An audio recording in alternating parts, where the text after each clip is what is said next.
প্রাথমিক বৃত্তি পরীক্ষা থেকে আমরা বঞ্চিত কেন সরকার আমাদের প্রাথমিক বৃত্তি পরীক্ষা দিতে দিচ্ছে না? সরকার যদি আমাদের প্রাথমিক বৃত্তি পরীক্ষা দিতে দেয় না, তবে আমরা আন্দোলন করতে বাধ্য হব। আমরা স্বাধীনতার পর থেকে কিন্তু বৃত্তি পরীক্ষায় অংশগ্রহণ করছি। আপনারা হচ্ছে 2008 সালের আগে হচ্ছে প্রাইমারি স্কুলের অন্তর্ভুক্ত করে আমরা বৃত্তি হতে 2008 সালে যখন নীতিমালা জারি হলো, তখন আমরা পিএসসি পরীক্ষায় আমরা অংশগ্রহণ করলাম আমাদের স্কুলের নামে। কিন্তু এবার 2025 সালে এসে একটু ব্যতিক্রম, কারণ আমরা বুঝতেছি না যে কোন চক্রান্তর কারণে আমাদের এই বৃত্তি পরীক্ষায় বিশেষ করে বেসরকারি কিন্ডারগার্টেনগুলোতে অংশগ্রহণ না করার জন্য যে আমাদের না করা হয়েছে। কিন্তু আমরা জানি বাংলাদেশে প্রায় 1 লক্ষ শিক্ষার্থী বেসরকারি প্রতিষ্ঠান রয়েছে, পাশাপাশি 60,000 শিক্ষক এখানে কর্মরত রয়েছে, 45,000 শিক্ষা প্রতিষ্ঠান এই কিন্ডারগার্টেন রয়েছে, পাশাপাশি হচ্ছে 34% আপনার হচ্ছে শিক্ষার্থী হচ্ছে প্রাইমারি স্কুলে পড়তেছে, এবং শিক্ষার মান আপনাদের প্রায় 58% হচ্ছে শিক্ষার মান আমাদের ঘরে পাস করতেছে। তো সে পর্যায়ে আমরা কেন বৈষম্য শিকার হব?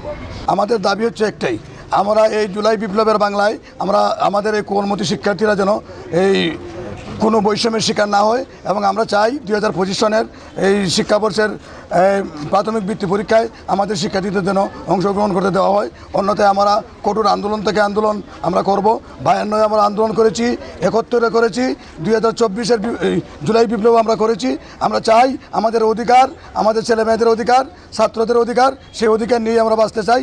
শিক্ষা ব্যবস্থায় আমাদের মৌলিক অধিকার রয়েছে, সেই হিসাবে এই কিন্ডারগার্টেন ইনস্টিটিউশনগুলো এবং বাংলাদেশে যত কিন্ডারগার্টেন রয়েছে, বেসরকারি শিক্ষা প্রতিষ্ঠান রয়েছে, সবগুলোকে যেন আগামী 2025 সনের এই চলিত বছরের বৃত্তি পরীক্ষায় অংশগ্রহণ করে দেওয়ার সুযোগ দেওয়া হয়।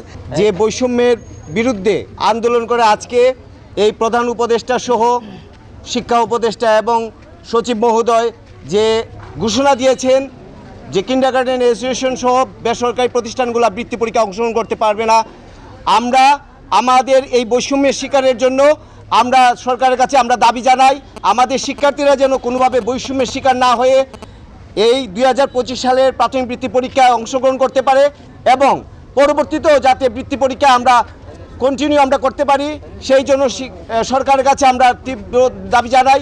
যদি আমাদের এই আন্দোলন, আমাদের এই দাবি না মানা হয়, তাহলে আমরা বৃহৎ আন্দোলনের দিকে আমরা যাব, এবং আমাদের শিক্ষার্থীরা, আমাদের কোমলমতি শিক্ষার্থীরা কোনোদিন এ ব্যাপারে বাধাগ্রস্ত হবে না। আমাদের বৃত্তি পরীক্ষার যে দাবি, সেই দাবি যেন আমরা বাস্তবায়ন করতে পারি। আমি এবছর সরকারি প্রাথমিক বৃত্তি পরীক্ষায় অংশগ্রহণ করতে চাই, কারণ আমিও পড়ালেখা করি, স্বপ্ন দেখি, শুধু আমাদের স্কুলটা ভিন্ন বলে যদি সুযোগ না পাই সেটা খুব কষ্টের। আমি চাই সবাই আমাদের কণ্ঠস্বর শুনুক, আর আমাদের সেই সুযোগটা দেওয়া হোক।